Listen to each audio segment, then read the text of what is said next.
मैं उस दिन नहीं रोई जितना मैं यूएसए को जा रहा था, उतना वो तब रो रही थी जब मैं अपने घर वापस आ रहा था। कि मैं एक बीजेपी विरोधी हूँ। मैं आइडियोलॉजिकली बीजेपी और आरएसएस का पूरी तरह विरोध करता हूँ।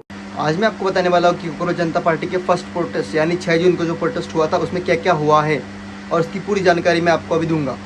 तो सबसे पहले अभिजीत दीपके जो अमेरिका पे थे वो दिल्ली एयरपोर्ट पे लैंड होते ही सीधा चले गए वो जंतर मंतर पे, और उन्होंने वहाँ जाकर कुछ ऐसी बातें बोल दी है जो वहाँ सभी कॉकरोचों के दिल को छू गई।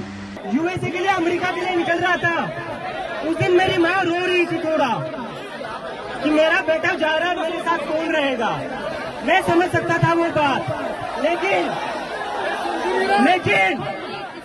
जितना मेरी माँ उस दिन नहीं रोई जितना मैं यूएसए को जा रहा था, उतना वो तब रो रही थी जब मैं अपने घर वापस आ रहा था।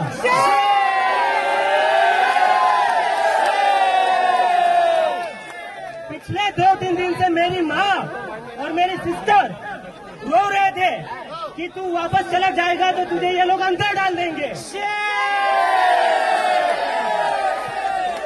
उनको डर था, मुझे अपने घर पर आने से उनको डर लग रहा था।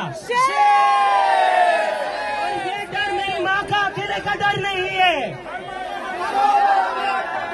इस देश में जो भी बच्चा, जो भी स्टूडेंट, जो भी युवा पॉलिटिक्स के ऊपर बोलेगा, इस सरकार के खिलाफ बोलेगा, उस पर उसकी माँ को डर लगता है कि मेरे बेटे को ये कहीं अंदर न डाल दे। कब तक हम ऐसे डर में जिएंगे? एक बार इनको बता दो, हम इनकी डर की राजनीति से अब नहीं डरने वाले। नहीं डरेंगे, नहीं डरेंगे। तुम्हारी राजनीति से हम नहीं डरेंगे। धर्म की राजनीति बंद करो, हिंदू मुसलमान की राजनीति बंद करो। इस वीडियो में इनका कहने का मतलब ये है कि अगर कोई गलत काम शिक्षा में या पार्टी में कोई गलत काम होए, उसके खिलाफ अगर कोई आवाज़ उठाता है तो उसकी आवाज़ को दबा दिया जाता है। पर मुझे ये पता नहीं चल रहा था कि ये प्रोटेस्ट हो किस लिए रहा है, क्योंकि ये प्रोटेस्ट तो इसलिए हो रहा था ना कि ताकि स्टूडेंट लोग जिनका पेपर कैंसिल हुआ है या पेपर लीक हुआ है, वो लोग एजुकेशन मिनिस्टर के लिए इस्तीफ़ा मांग रहे थे, पर कहीं पे LGBTQ लोग अपना हिस्सा मांग रहे थे। हम अपनी डिमांड मांगने आए हैं। We need resignation of Dharmendra Pradhan. और जो CJP के फाउंडर आए थे अभिजीत दीपके, वो कहीं और जय भीम का नारा लगा रहे थे। और उस प्रोटेस्ट में RSS मुर्दाबाद के भी नारे लग रहे थे। पर अभी तक मुझे यह समझ नहीं आ रहा है कि RSS मुर्दाबाद के नारे वहाँ पे क्यों लग रहे थे।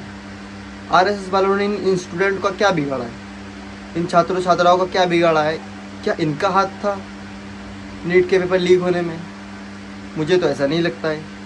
और मैं आपको एक दूसरा बात बता दूं कि जो अभिजीत दीपके कोकरोच जनता पार्टी के फाउंडर है, ये पहले आम आदमी पार्टी के मेंबर भी रह चुके हैं, और इनका इन स्टूडेंट से कोई मतलब नहीं है। इनका मतलब है कि बीजेपी को बस टारगेट करना। बस एक ही चीज कहना चाहता हूँ और आश्वस्त करना चाहता हूँ कि हाँ, मैं आप समर्थक रहा हूँ और मैं हूँ, लेकिन उससे कई ज्यादा जरूरी ये है कि मैं एक बीजेपी विरोधी हूँ। मैं आइडियोलॉजिकली बीजेपी और आरएसएस का पूरी तरह विरोध करता हूँ। और आपको क्या लगता है इस प्रोटेस्ट में सबसे ज़्यादा चर्चा किस बात को लेकर होनी चाहिए, वो कमेंट में ज़रूर बताना। और आज के लिए इतना ही, तब तक के लिए बाय बाय दोस्तों।